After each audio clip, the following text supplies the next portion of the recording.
My dear friends, when one observes a child, one observes one of the angels of the earth. The child's soul is coming straight from glory. It is of divine origin and therefore angelic itself by nature.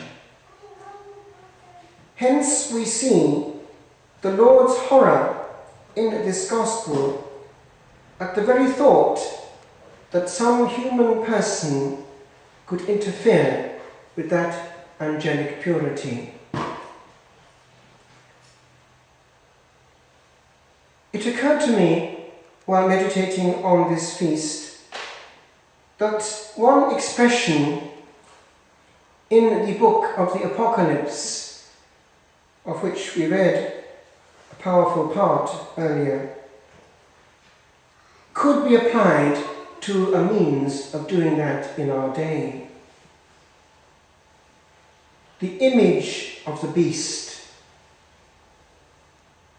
Right now, Satan is enthroned in the hearth of most human families.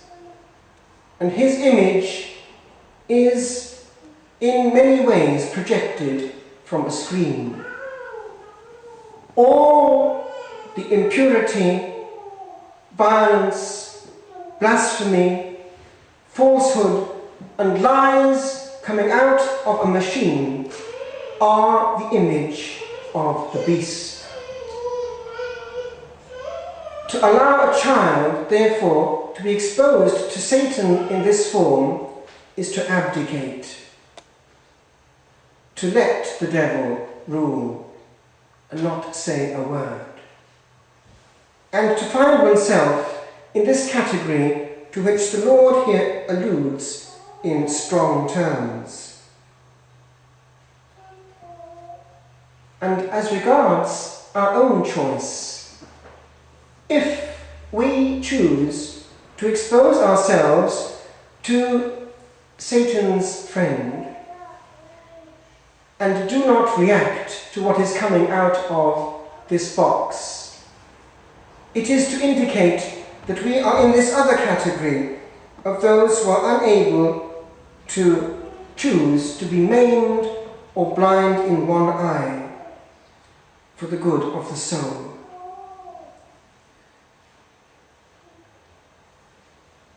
A child is, until his first mortal sin, if baptized, naturally orientated. There is the germ of the divine in him.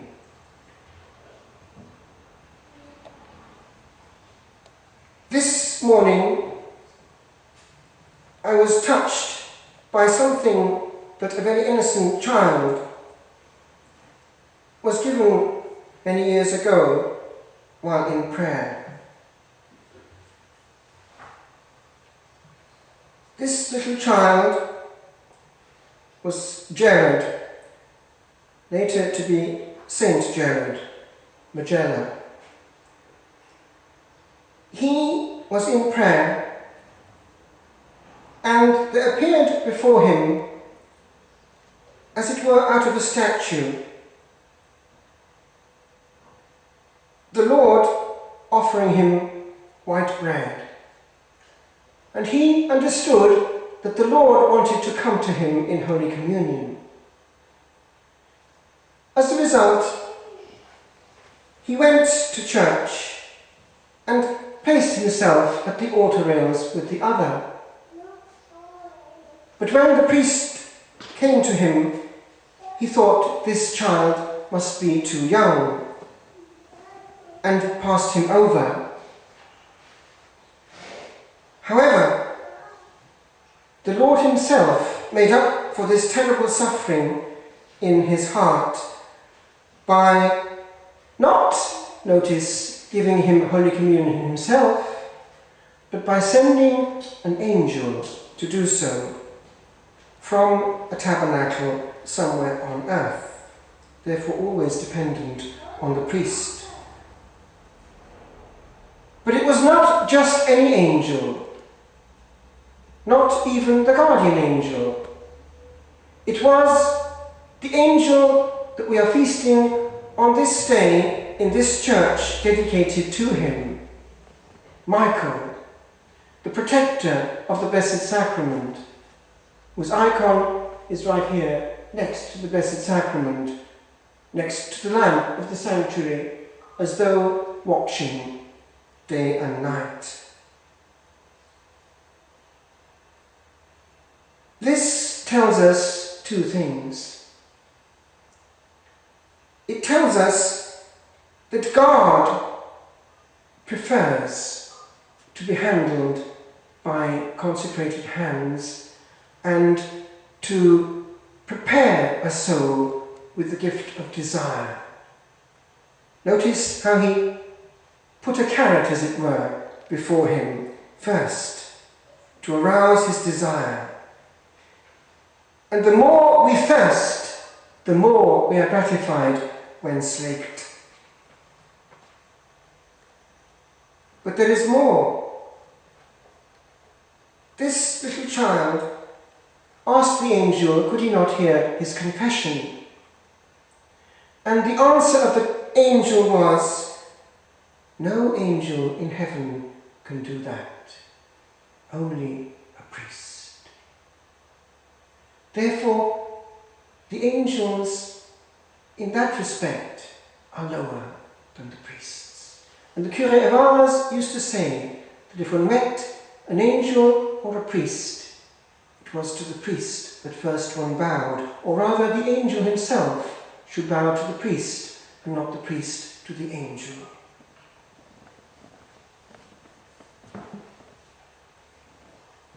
This morning, at the end of the Mass, which I always have at 7 o'clock in the morning, we turned, as we always do, at the end, to this icon, which is again watching over the Blessed Sacrament in the Hermitage. And we prayed, as we always do, the prayer which Leo XIII wanted prayed after the low Masses until the end of time, but it was stopped in the mid-60s, unleashing, unfortunately, a wave of satanic infiltration, because this barrier was knocked down in one fell swoop. Now this is actually quite significant. The person who wrote it, because one writes an icon, was in a state of prayer. He was a friend of mine. He wanted me with him before he died, and he wanted to be buried in the old rite. He'd given his life to the Lord and never married, and just prayed and did holy things. And it is something which, true to the tradition of those who write icons, is something which suggests a mystery. Do you see how this is a virile angel, strong and young and well able to command armies, with this sword ready to do great damage to the enemy of mankind? You know what happened, don't you? Way back, before we came on track. God was alone in his eternity. And before movement was, there was no time, because time is the measure of movement. But with him, there were invisible beings whom he had called out of nothing, because he was pure goodness and wanted to share ecstasy with new beings. But he did not even then want robots. And there was a test. And the theologians say that the test was a vision of the Son of God in a form lower than themselves. they knew what that meant. And Lucifer, which means light bringer, the brightest of them all, said, "Non serviam," I will not serve. He would not bow before this being inferior to himself. Now remember, Lucifer was hugely bright, hugely powerful, and that element of being subservient, lower than, he could not take. Now look how subtle it is. He had these gifts, but he wanted to own them.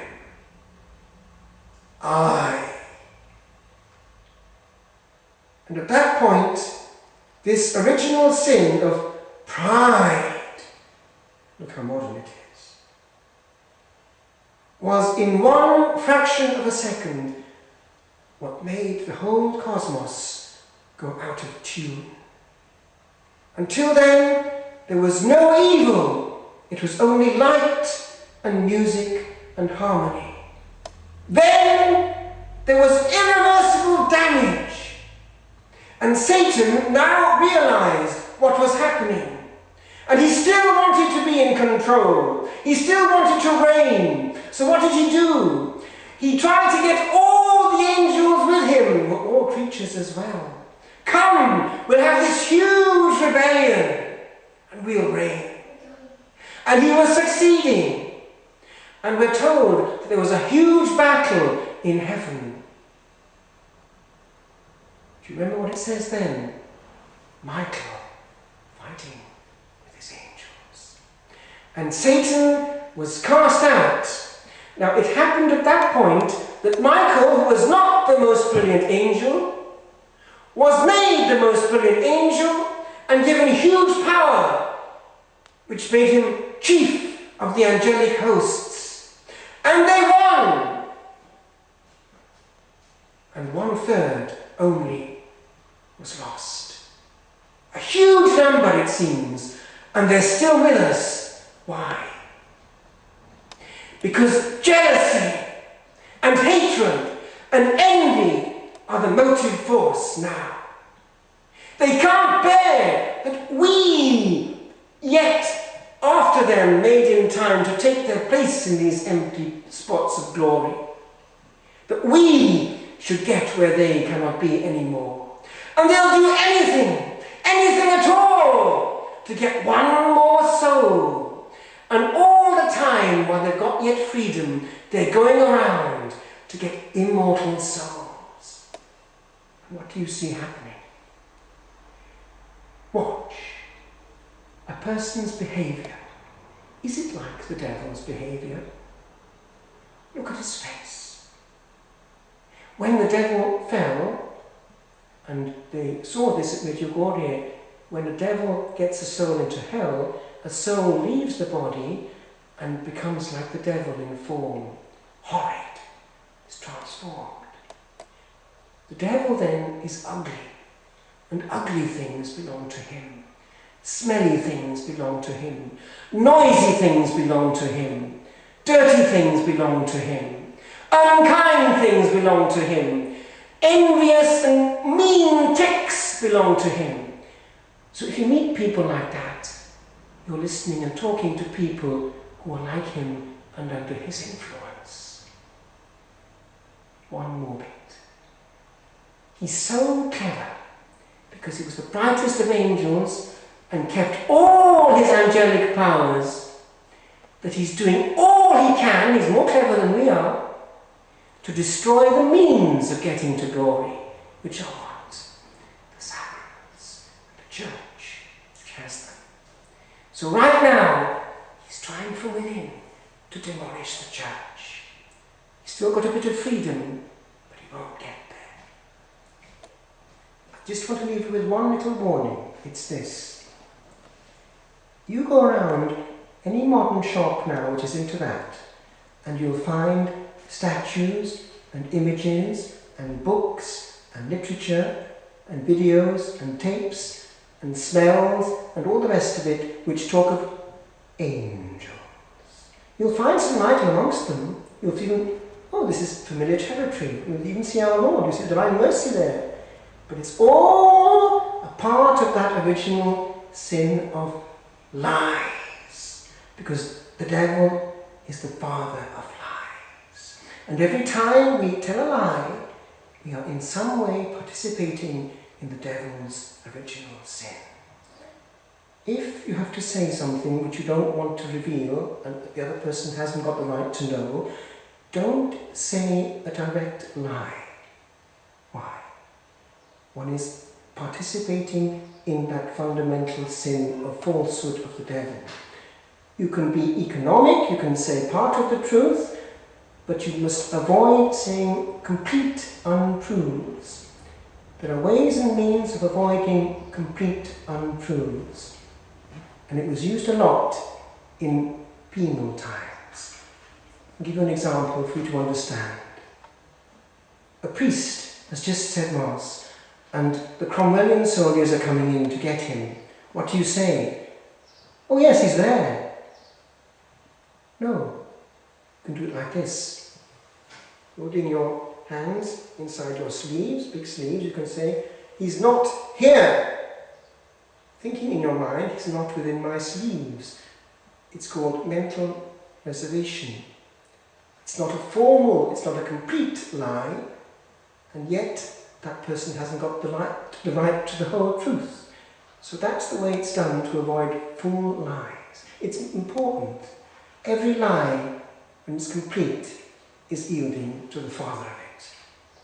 But as regards modern angels, be careful, because it's a part of, again, that reign of Satan, who through modern practices of New Age gets into souls.